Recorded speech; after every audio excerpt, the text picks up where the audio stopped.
Chapter 8 The Deathday Party. October arrived, spreading a damp chill over the grounds and into the castle. Madame Pomfrey, the matron, was kept busy with a sudden spate of colds among the staff and students.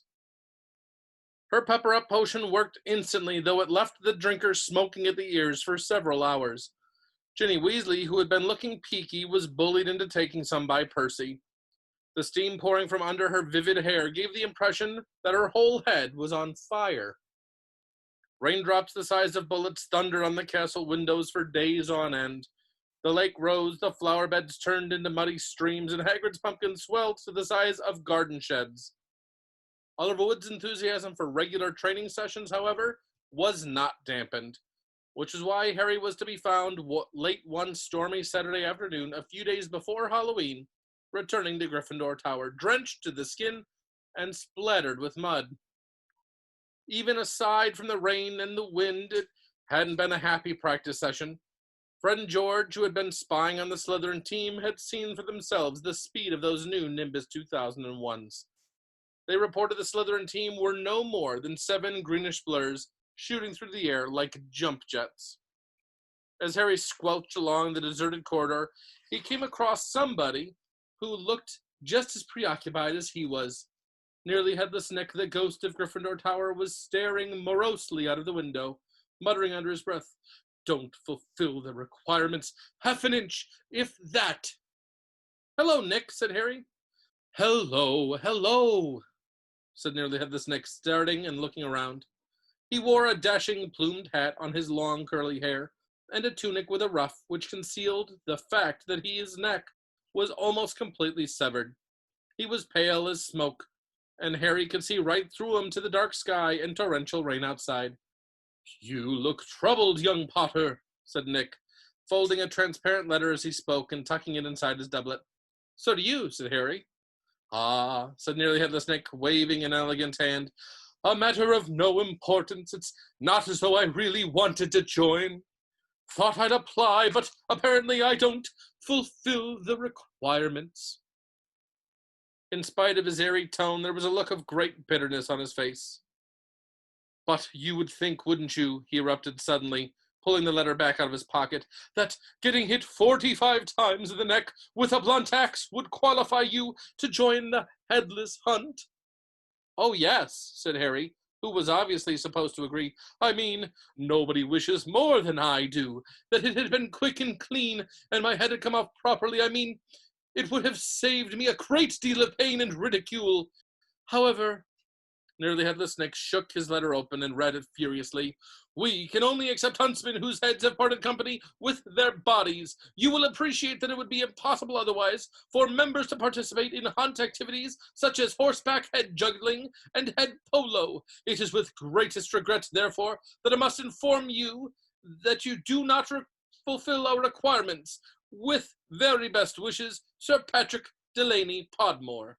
Fuming, Nearly Headless Nick stuffed the letter away. "Half an inch of skin and sinew holding on my neck, Harry. Most people would think that's good and beheaded, but, oh no, it's not enough for Sir Properly Decapitated Podmore." Nearly Headless Nick took several deep breaths and then said, in a far calmer tone, "So, what's bothering you? Anything I can do?" "No," said Harry, "not unless you know where we can get 7 free Nimbus 2001s for our match against Slit." The rest of Harry's sentence was drowned by a high-pitched mewing from somewhere near his ankles. He looked down and found himself gazing into a pair of lamp-like yellow eyes. It was Mrs. Norris, the skeletal gray cat who was used by the caretaker, Argus Filch, as a sort of deputy in his endless battle against students. "You'd better get out of here, Harry," said Nick quickly. "Filch isn't in a good mood. He's got the flu and some third years accidentally plastered frog brains all over the ceiling in Dungeon 5. He's been cleaning all morning, and if he sees you dripping mud all over the place—" "Right," said Harry, backing away from the accusing stare of Mrs. Norris, but not quickly enough. Drawn to the spot by the mysterious power that seemed to connect him with his foul cat, Argus Filch burst suddenly through a tapestry to Harry's right, wheezing and looking wildly about for the rule breaker. There was a thick tartan scarf bound round his head, and his nose was unusually purple. "Filth!" he shouted, his jowls a-quiver, his eyes popping alarmingly as he pointed at the muddy puddle that had dripped from Harry's Quidditch robes. Mess and muck everywhere! I've had enough of it. I tell you, follow me, Potter! So Harry waved a gloomy goodbye to Nearly Headless Nick and followed Filch back downstairs, doubling the number of muddy footprints on the floor. Harry had never been inside Filch's office before. It was a place most students avoided. The room was dingy and windowless, lit by a single oil lamp dangling from the low ceiling. A faint smell of fried fish lingered about the place. Wooden filing cabinets stood around the walls. From their labels, Harry could see that they contained details of every pupil Filch had ever punished. Fred and George Weasley had an entire drawer to themselves, a highly polished collection of chains and manacles hung on the wall behind Filch's desk. It was common knowledge that he had always begged Dumbledore to let him suspend students by their ankles from the ceiling. Filch grabbed a quill from a pot on his desk and began shuffling around looking for parchment. Dung, he muttered furiously. Great sizzling dragon bogies, frog brains, rat intestines. I've had enough of it. Make an example. Where's the form? Yes. He retrieved a large roll of parchment from his desk drawer and stretched it out in front of him, dipping his long black quill into the ink pot. Name, Harry Potter. Crime. It was only a bit of mud, said Harry. It's only a bit of mud to you, boy, but to me it's an extra hour's scrubbing, shouted Filch, a drip shivering unpleasantly at the end of his bulbous nose. Crime? Defouling the castle. Suggested sentence? Dabbing at his streaming nose, Filch squinted unpleasantly at Harry, who waited with bated breath for his sentence to fall.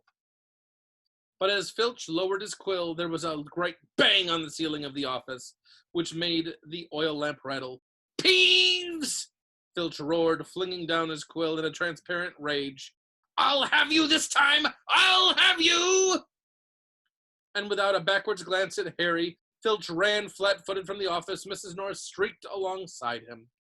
Peeves was the school poltergeist, a grinning airborne menace who lived to cause havoc and distress. Harry didn't much like Peeves, but he couldn't help feeling grateful for his timing. Hopefully, whatever Peeves had done, and it sounded as though he'd wrecked something very big this time, would distract Filch from Harry.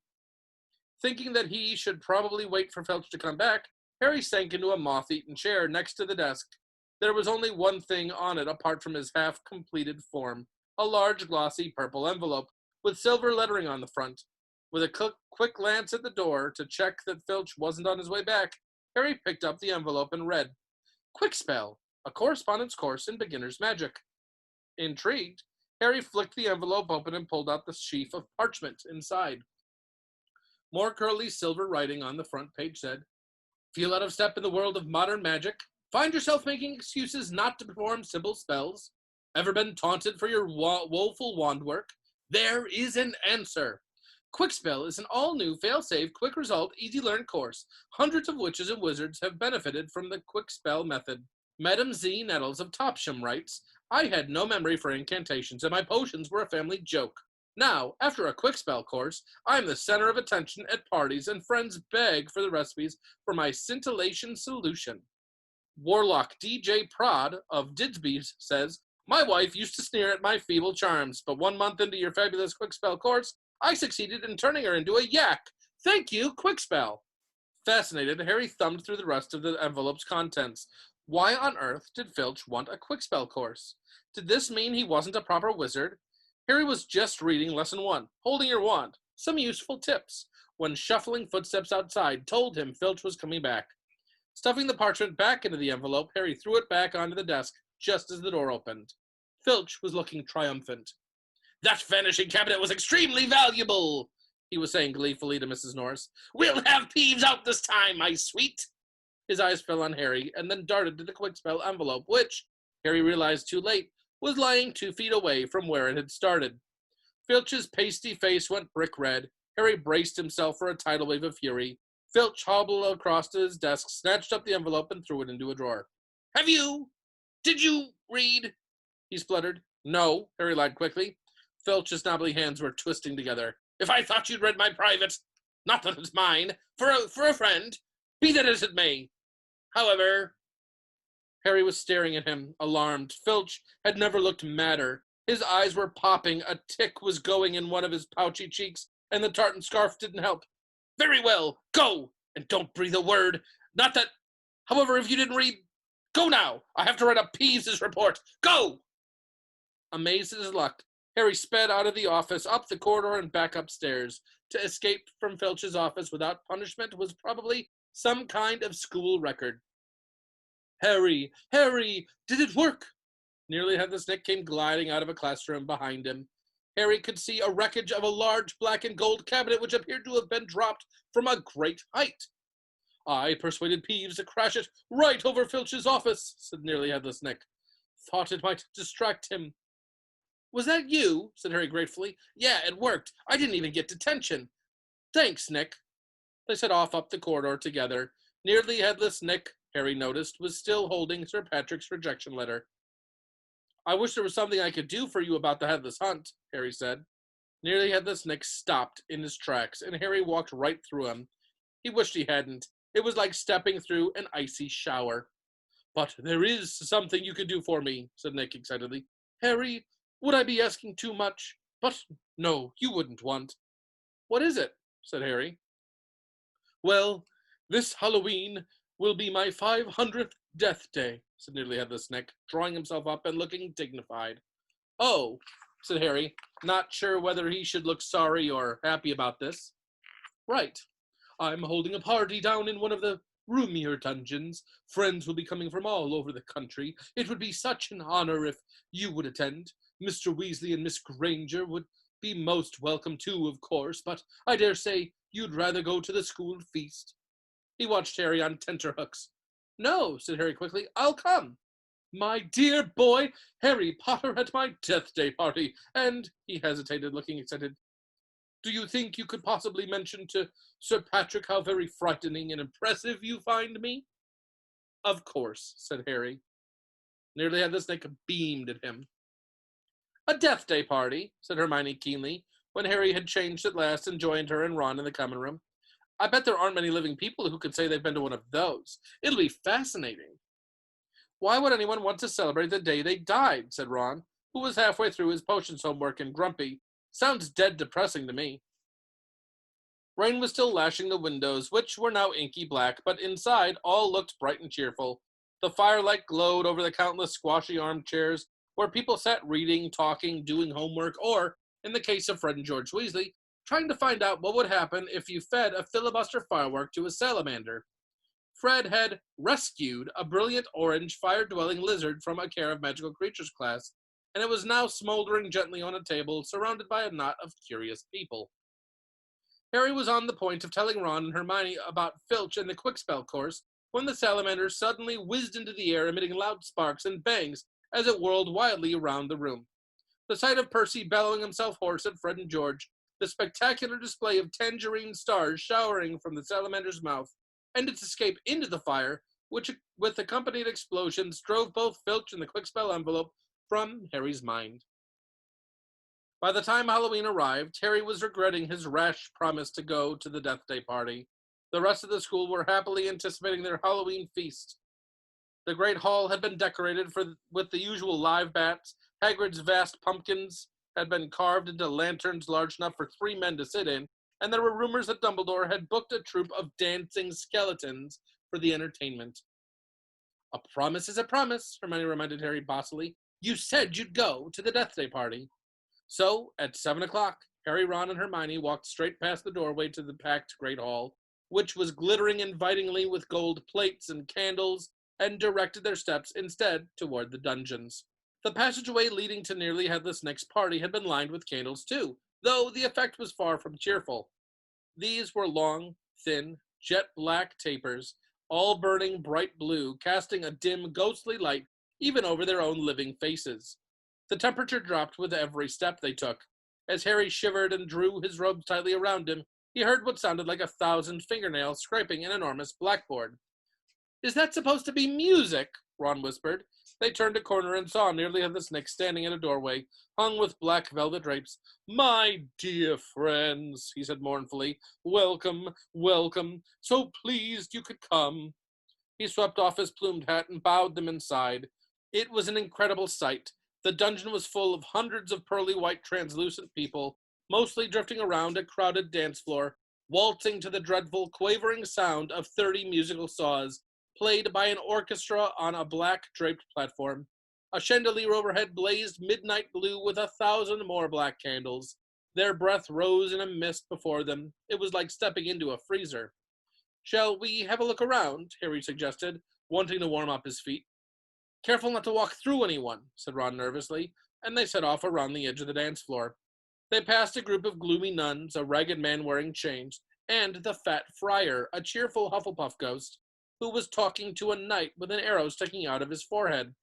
Harry wasn't surprised to see that the Bloody Baron, a gaunt, staring Slytherin ghost, covered in silver bloodstains, was being given a wide berth by the other ghosts. "Oh no," said Hermione, stopping abruptly. Turn back! Turn back! I don't want to talk to Moaning Myrtle." "Who?" said Harry, who had backtracked quickly. "She haunts the girls' toilet on the first floor," said Hermione. "She haunts a toilet?" "Yes, it's been out of order all year because she keeps having tantrums and flooding the place. I never went in there anyway if I could avoid it. It's awful trying to go to the loo with her wailing at you." "Look, food," said Ron. On the other side of the dungeon was a long table, also covered in black velvet. They approached it eagerly, but the next moment had stopped in their tracks, horrified. The smell was quite disgusting. Large, rotten fish were laid on handsome silver platters. Cakes, burned charcoal black, were heaped on salvers. There was a great maggoty haggis, a slab of cheese covered in furry green mold, and, in pride of place, an enormous gray cake in the shape of a tombstone, with tar-like icing forming the words, "Sir Nicholas de Mimsy Porpington died 31st August, 1492. Harry watched amazed as a portly ghost approached the table, crouched low, and walked through it, his mouth held wide so that it passed through one of the stinking salmon. "Can you taste it if you walk through it?" Harry asked him. "Almost," said the ghost sadly, and he drifted away. "I expect they've let it rot to give it a stronger flavor," said Hermione knowledgeably, pinching her nose and leaning closer to look at the putrid haggis. "Can we move? I feel sick," said Ron. They had barely turned around, however, when a little man swooped suddenly from under the table and came to halt in midair before them. "Hello, Peeves," said Harry cautiously. Unlike the ghosts around them, Peeves the poltergeist was the very reverse of pale and transparent. He was wearing a bright orange party hat, a revolving bow tie, and a broad grin on his wide, wicked face. "Nibbles!" he said sweetly, offering them a bowl of peanuts covered in fungus. "No thanks," said Hermione. "Heard you talking about poor Myrtle," said Peeves, his eyes dancing. "Rude you was about poor Myrtle." He took a deep breath and bellowed, "Oi! Myrtle!" "Oh, no, Peeves, don't tell her what I said. She'll be really upset," Hermione whispered frantically. "I didn't mean it. I don't mean... Oh, hello, Myrtle." The squat ghost of a girl had glided over. She had the glummest face Harry had ever seen, half hidden behind lank hair and thick, pearly spectacles. "What?" she said sulkily. "How are you, Myrtle?" said Hermione in a falsely bright voice. "It's nice to see you out of the toilet." Myrtle sniffed. "Miss Granger was just talking about you," said Peeves slyly in Myrtle's ear. "Just saying, how nice you look tonight," said Hermione, glaring at Peeves. Myrtle eyed Hermione suspiciously.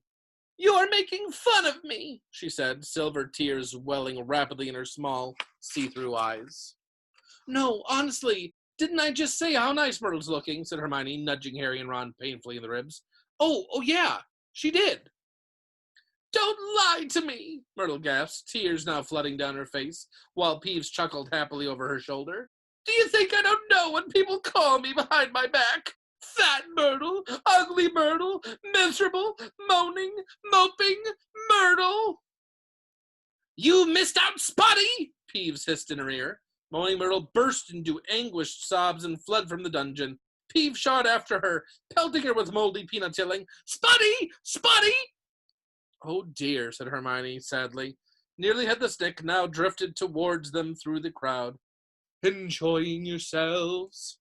"Oh yes," they lied. "Not a bad turnout," said Nearly Had the Snick proudly.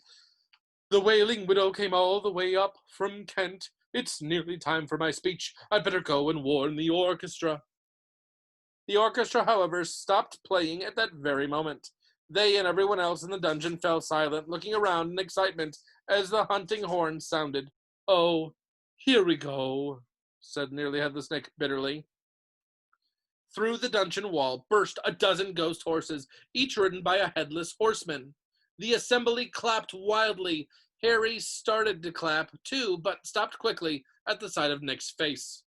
The horses galloped into the middle of the dance floor and halted, rearing and plunging. A large ghost at the front, whose bearded head was under his arm, blowing the horn, leapt down, lifted his head high into the air so he could see over the crowd. Everyone laughed, and strode over to Nearly Headless Nick, squashing his head back onto his neck. "Nick!" he roared. "How are you? Head still hanging in there?" He gave a hearty guffaw and clapped Nearly Headless Nick on the shoulder. "Welcome, Patrick," said Nick stiffly. "Livens!" said Sir Patrick, spotting Harry, Ron, and Hermione, and giving a huge fake jump of astonishment, so that his head fell off again. The crowd howled with laughter. "Very amusing," said Nearly Headless Nick darkly. "Don't mind Nick," shouted Sir Patrick's head from the floor. "Still upset we won't let him into the hunt, but I mean, say, look at the fellow." "I think," said Harry, hurriedly, at a meaningful look from Nick, "Nick's very frightening, and, ha!" yelled Sir Patrick's head. "Bet he asked you to say that." "If I could have everyone's attention, it's time for my speech," said Nearly Headless Nick loudly, striding towards the podium and climbing into an icy blue spotlight. "My late lamented lords, ladies and gentlemen, it is my great sorrow." But nobody heard much more. Sir Patrick and the rest of the Headless Hunt had just started a game of head hockey, and the crowd were turning to watch. Nearly Headless Nick tried vainly to recapture his audience, but gave up as Sir Patrick's head went sailing past him to loud cheers. Harry was very cold by now, not to mention hungry. "I can't stand much more of this," Ron muttered, his teeth chattering, as the orchestra ground back into action and the ghosts swept back onto the dance floor. "Let's go," Harry agreed. They backed towards the door, nodding and beaming at anyone who looked at them, and a minute later were hurrying back up the passageway full of black candles. "Pudding might not be finished yet," said Ron hopefully, leading the way towards the steps to the entrance hall, and then Harry heard it. "Rip, tear, kill." It was the same voice, the same cold, murderous voice he had heard in Lockhart's office. He stumbled to a halt, clutching at the stone wall, listening with all of his might, looking around, squinting up and down the dimly lit passageway. "Harry, what are you—" "It's that voice again. Shut up a minute." "So hungry for so long." "Listen," said Harry urgently, and Ron and Hermione froze, watching him. "Kill. Time to kill." The voice was growing fainter. Harry was sure it was moving away, moving upwards. A mixture of fear and excitement gripped him as he stared at the black ceiling. How could it be moving upwards? Was it a phantom to whom stone ceilings didn't matter? "This way," he shouted, and he began to run up the stairs, into the entrance hall. It was no good hoping to hear anything here. The babble of talk from the Halloween feast was echoing out of the great hall. Harry sprinted up the marble staircase to the first floor, Ron and Hermione clattering behind him. "Harry, what are we—" "Shh!"